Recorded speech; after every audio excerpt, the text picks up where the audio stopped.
Hey everybody, it's Elizabeth and welcome back to my channel and welcome to my house. My little crazy wannabe hobby farm here. So today I was running errands with my mom and decided to stop by the nursery, kind of on a whim, kind of not. I'd had this idea for a while, and so and if you're an oldie who's been here for a while, then you'll know I put in this flower bed here 2 years ago. Last year I hoped to finish it. I did not. That's why there's mulch sitting there. Now I have all these leaves to clean off of it, but anyways, it's gonna be a great bed. So I decided pretty much every year I take on way too many projects, gardening projects that is. And although it's fun to do those and film those, oh look, we got daffodils blooming back there. I told myself and my husband, I'm not gonna do that this year. Instead, this year I'm going to focus on wrapping up incomplete landscaping beds and just adding some things here and there. Mostly, I just want to add seasonal flowers, some annuals, stuff like that. But I had this idea to put in some new fruit trees. Okay, so actually, I'll show you the existing ones as we walk that way here in a minute, just in case you're new here from the rental renovation series. If so, hi, thanks for watching this video too. So in Arkansas, it's spring now, and all the spring things are popping. It's so exciting. And we've got fruit trees blooming and things are waking up and it's wonderful. This is the time of year as a gardener, like I really come back to life after resting in the spring, and I'm so pumped to get some things done. So what I did today was I was out running errands, went by the nursery thinking, just gonna swing in, look at some stuff, check out some fruit trees. I follow my favorite nursery on Facebook. She'd recently posted she got in all these fruit trees. My main concern was I have an avocado in the yard that did not make it. I bought an avocado that I thought was hardy to zone 7, but it wasn't. It was really zone 8, so it did not make it through our winter. So it's dead. I've got to replace it. But so I go in, and on the way I'm talking to my mom and I said, I have this idea to add 3 or 4 new fruit trees in a new area. And my husband will probably think I'm crazy. I get to the nursery, walk around, we're looking at flowers and trees and wonderful, and it's glorious, right? So then I call my husband because I wanted his advice on what varieties to get and if I should do some pecan trees or not. Those are a time investment. They take a long time to really have a harvest. So I call him and I said, hey, so I have this crazy idea. I was like, well, I'm at the nursery with mom and I have this crazy idea. And my mom says, I told her not to come here. And my husband's like, yeah, right. She totally, definitely instigates my gardening obsession. So I said, well, you know the area by our chicken coop, back behind there that we mow as part of our backyard. I said, what do you think about putting in an orchard there? Little mini 3 or 4 tree orchard. And he said, the idea sounds great like it did last fall when it was originally my idea. And I was like, oh, that was your idea. So great, you love it. So we talked about different trees to get.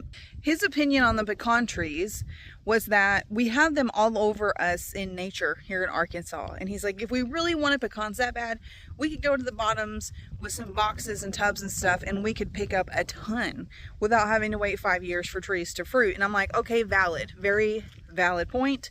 We've not done that in the past because we didn't care enough. So if we want to do that, we should. So I opted to get 4 fruit trees, which I'm going to show you in a sec.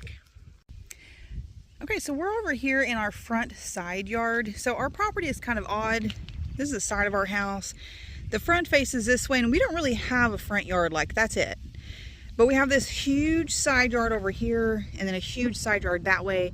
Our yard from behind me to these trees, to this evergreen way down there, that's 6 acres. It goes all the way back there. But our yard that we mow is 2 acres.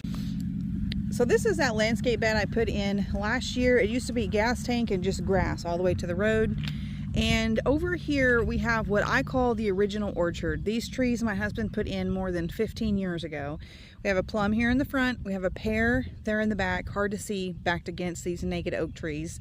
But this is flowering. It's very lovely. Both of these trees flower every year. They try to put on fruit, but then the fruit either doesn't develop and drops, or it gets like a quarter of the size, half size, and then drops. And I have fertilized these trees. I have tried everything you could think of. I have hand watered them through droughts. They never fully fruit. Okay, so keep that in mind. So then last year we came over here and we planted, this is a fig tree, and I think a fiddle leaf fig. It's not come back to life yet. I'm not even sure if it's still alive. This is a pomegranate we put in last year. And again, I'm just waiting to see if it's going to come back to life. I hope it does. This one right here is the avocado, which died. This is the one I need to replace. And then this is the peach tree that we put in last year, and she is doing fabulous. Look at this, she's blooming. She's a great size, a great structure. Love the shape. Might prune this limb off here this year. Anyways, doing really great. And then right there, we have an apple tree. That's an Arkansas black apple tree.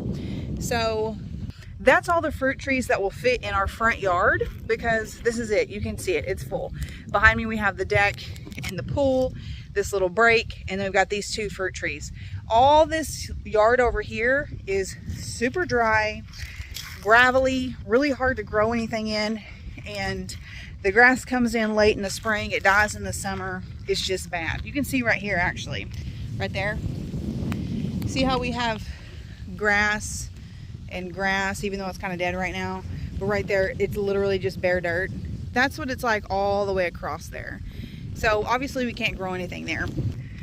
So my idea, other than replacing this avocado here, was to do a new orchard over by the chicken coop.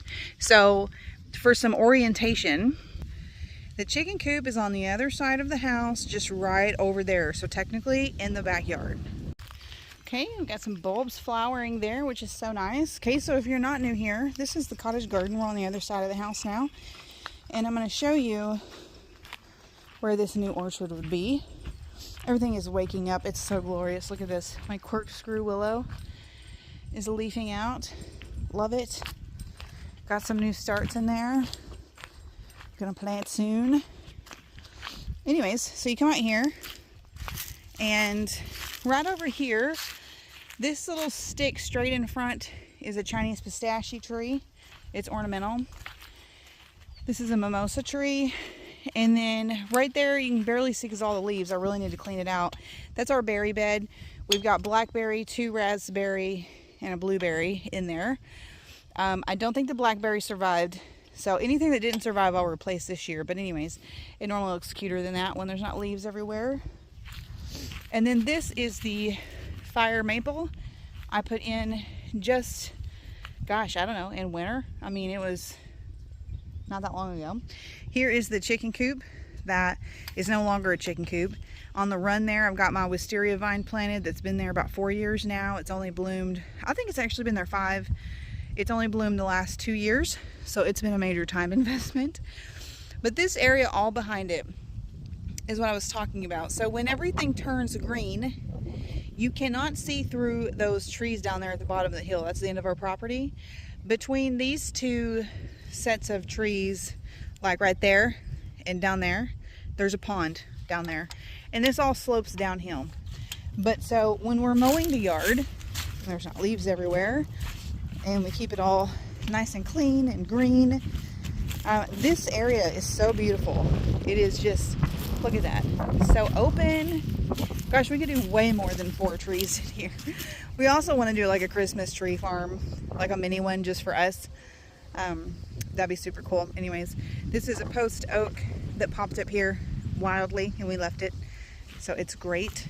But right after that oak, it starts to slope downhill, and this is where I want to plant the trees. So I'll bring in the shovel over here. Wow, this area is just so much bigger than what I was remembering in my mind. I definitely want to put one on like a little slope like we have right here, like almost like a little natural berm. So I'm going to throw that there, and I'm going to go get the trees up here under the carport where the wind's not so crazy. I'm going to show you which ones I got. I'm really excited. I'm really excited. Oh, and look at this thing my husband made last winter. You remember that from your childhood? hitting the ball on the playground. You know, they don't hardly even have these anymore. My husband made this out of a tractor tire and bought a glow-in-the-dark ball on Amazon. He's so handy. Anyways, he also made that picnic table and that, what is that called? It's a table that holds our roasting things. He made these out of, like, just wood and then a big stick when we're roasting hot dogs or marshmallows. And the kids would always throw them on the ground here around the fire pit that he also made, and we'd lose them. They kind of just fade into the dirt. So he made this contraption, and I cannot seem to get that in there. Okay, got it. Anyways, super handy. And made our fire pit with another tractor tire. So I've got the trees up here, and I've got to get a bucket. I like to soak these in 5-gallon bucket of water while I'm digging the hole. So let's look at what we've got. Okay, so first of all, like I told you, the plum and the pear over there that are so old that just barely fruit and then don't, she said they could be a type that needs a pollinator, because out of all like fruit trees, such a small percentage are self-pollinating. And even though they're self-pollinating varieties, she says they always will perform better with another of the same variety nearby. And I also learned today that by nearby, she means a quarter of a mile away. Something as far away as a quarter of a mile can cross-pollinate a tree. Isn't that amazing? So, those trees way over there to these where we're going to put them is probably a good 200 feet apart, maybe even 250. And she said that was totally fine, that they would do well. So, because she said that the plum and the pear could just need some more help to fruit, I went ahead and got a plum and a pear. But I also got them because in case the old ones never fruit, we'll have a plum and a pear. So that's kind of my thinking. So worst case, we'll have fruit. Best case, we'll have double the fruit. So that's an apple. That's not, okay. So for the pear, I got a kefir pear. This one, this is what it looks like. And it gets 15 to 20 feet tall. Hardy to -30. We never get that cold. This one, I believe, was the one that she said is a really old traditional variety that's been in this area a long time. It's more of a hard fruit. It doesn't get like soft and juicy like a Bartlett pear. But because of that, they just hold up better and they're great for canning. And we will mostly can pears. So that is great. The plum, I went with Santa Rosa plum. 10 to 15 feet tall. Awesome. Down to -20. Japanese plum, most popular varieties. Freestone plum. So I've tried this before, but I think it was in Arizona. I don't think I've tried it here. And then just to add more, I got a Gala apple, semi-dwarf. And then this other apple is Honeycrisp, and it is 15 to 20 feet tall. So one of these apples is going to go where the avocado is. That's my plan. Also, these that don't have tags right here, these two things, these are hazelnut shrubs. They get 8 to 10 feet tall. I need to do a little googly research to figure out how wide they get, because I don't know yet. Oh, there's Maple. Say hi, Maple. That's where her electric fence is, so she can't come any further. Electric, invisible fence. I need to figure out how wide they get, if I want to put them in the new orchard or have them totally somewhere else, like as a accent shrub, large shrub in the landscape. So I will do that research before I plant. But in case you didn't notice with the front yard, my vision, my shared vision with my husband, our shared vision, is for our property to resemble more like our great-great-grandparents would have lived, like a homestead, where every other tree is a fruit tree and every other shrub is a medicinal shrub. Or, you know, like we have ornamentals and things are beautiful, but a lot of things are actually grown purposely. And that's what we're doing here. So that's why in the front I have the fruit trees mixed in with the roses and the evergreens and things like that, because like that's just how grandma's house would have been. And this house, in fact, used to have a fruit tree in the front and it had a plum tree on the back out the back door. And my husband remembers running out the back door, grabbing a ripe plum off of the tree and running through the yard eating it. And I think that's so cute. That tree did not survive. This house burned down at some point in time and was rebuilt back. But anyways, we want those memories and we want those fruits. So obviously we would grow them and we would preserve them. But you know, you got to get them going first. Also, for another general gardening update, the greenhouse is hot. Today we got up to 80 and it was 97 in there. So I pulled out all my big plants. This is one of my citrus trees.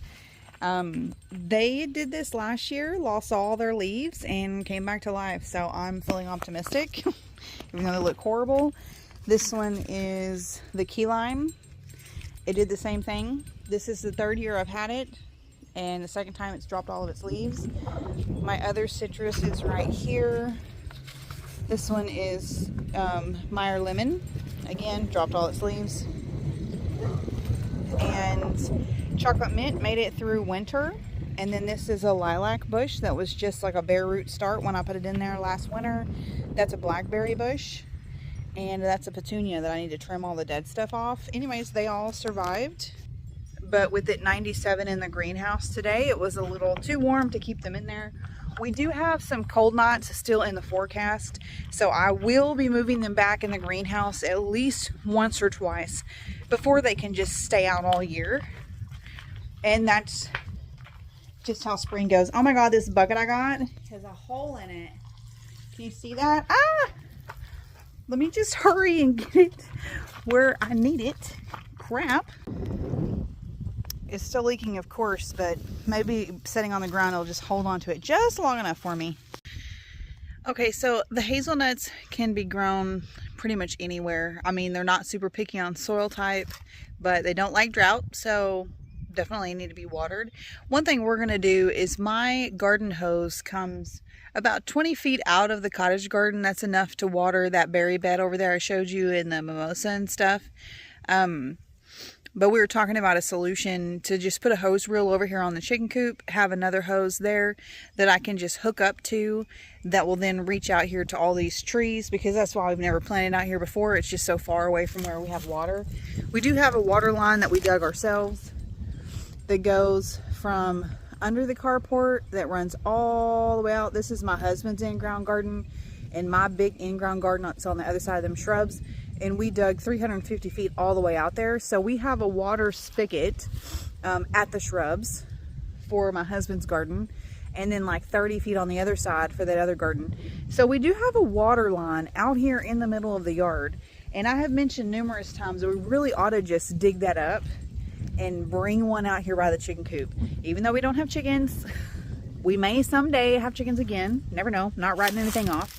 Sometimes I miss them. So, but for now, we think that other hose will help. So what I'm thinking, after seeing this space, 3 fruit trees is not enough. Because remember, one's going over in the yard. So, so I have 5 altogether to plant that, including the hazelnut out here.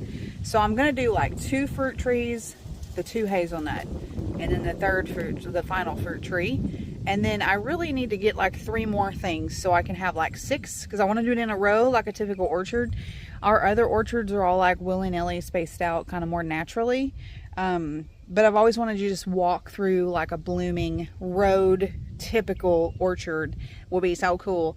So so that's how I'm going to plant these. I'm going to do 2 and give them about 30 feet, and then do the other 2 and do that. And I'll set you guys up on a tripod while I do that.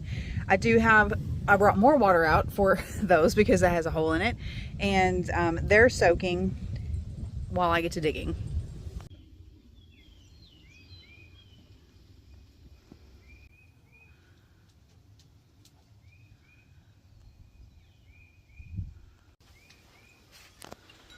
Did you wake up, Obie? Did you wake him up? You are so precious. Say hi, good morning. Wake up from your cat nap.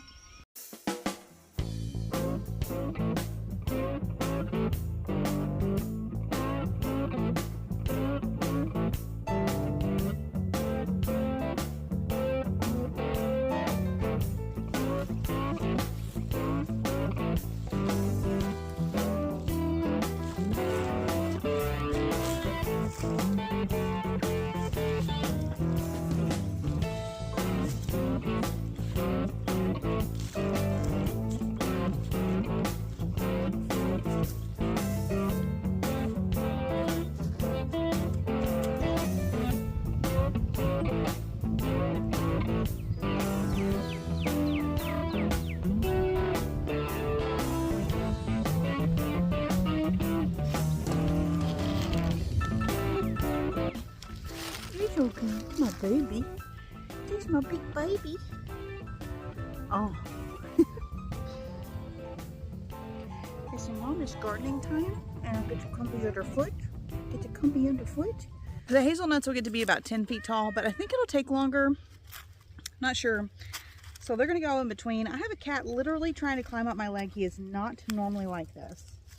Not normally this needy big guy. What in the world? What?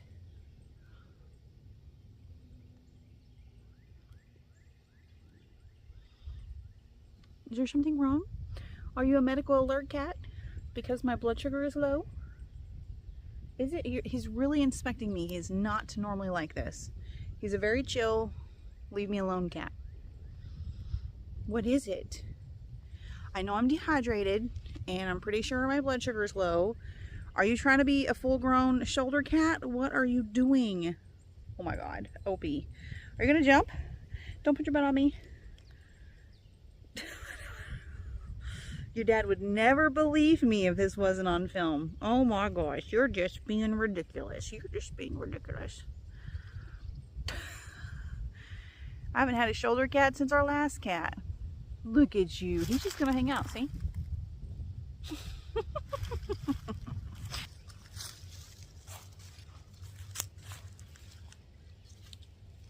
Oh, perfect sized hole. Oh shit.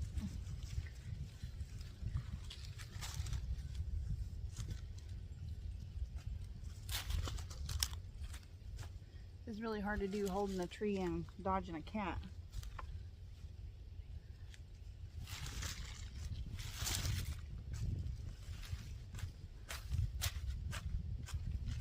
Okay, I got them all at the end, but of course they're going to be hard to see right now. There's one there, you can see the tag. There's one there. And then the hazelnut are so hard to see. You can just see the dirt dug up right there, there, and there. And then that is the last apple. So for the 3 fruit trees, I had enough water in my buckets to water them all in. So you can see how this looks. Looks nice. And then if you look, I planted them in a row. There's the hazelnut, there's the other fruit tree. I've got to bring out some more water to water the hazelnuts, but see how small they are? They're just about 3.5 feet tall. And the other one is over there. They didn't have tags on them. Like you can see this tag moving in the wind. So I'm either going to get like electric fence tape or something to tie to this so my husband can see it. Because I have lost 6 trees, 6 baby trees over 5 years to them being small with no tag. And my husband accidentally mowed them over when they were new and little and had no leaves. So it was really hard to see that they were there when you're flying by on a lawnmower. Look at this. What is this? I wonder if that's a snake hole. But look at this. What is that? It's very cool.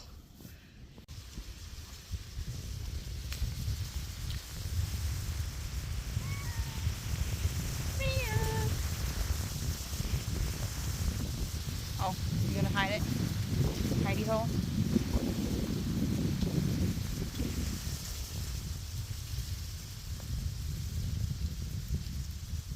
Alright, now we're back over here in the front side yard. This is the one that we're pulling out, and battery is running low, so I'm just going to get this out of the ground. I got to move those bricks and everything, and then I'll show you what this new lovely tree looks like. It's nice that it's going to be bigger and it's starting to bloom already. That looks so much better to have another live, happy tree in the garden. Look at that. And this one is the Santa Rosa plum, and then my other plum is right there. So hopefully you will boost each other and be happy and merry. So I think that's going to be it for today. I'm just gonna water the last few in.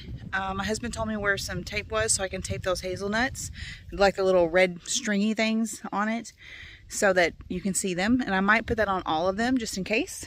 Yeah, and just water stuff in and clean up my mess. Anyways, I hope you enjoyed coming along for this video. I do think I'm going to be adding a few more trees. One thing I forgot to mention in the beginning of this video, the reason I felt like I had to plant these like in haste as opposed to how I'd normally totally lollygog around. When I was at the nursery, she told me that today was the last day, according to the Farmer's Almanac, to plant above ground crops for a couple of weeks. And so I said, oh my God. Well, I mean, the Farmer's Almanac is weird, but it's right, y'all. You got to plant with the moon cycles.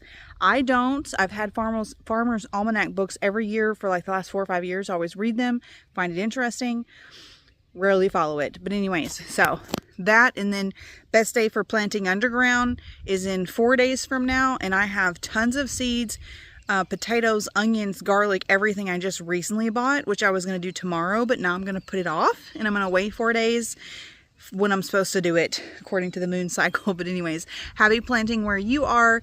Let me know if you have fruit trees. And I've got those 3 more spots I really need to fill in. What do you recommend? At our local nursery, they had apricots and persimmons and something else. But are those good? Like, are those really good? I mean, you have to think you're not going to get to eat the fruit all year. You're going to get one haul once a year, and you're going to have to either eat it fresh or put it up. So what trees do you guys recommend adding to our new orchard that is stuff that, you know, would preserve well? You know, like what's your advice there? What do you recommend? I know you can make jam out of everything, but I'm not a big jam eater. So I just want to get trees that we can really be useful for us that we'll actually eat. So I can't wait to hear your 2 cents on that in the comments. And thanks for watching. Hope you guys have a wonderful week.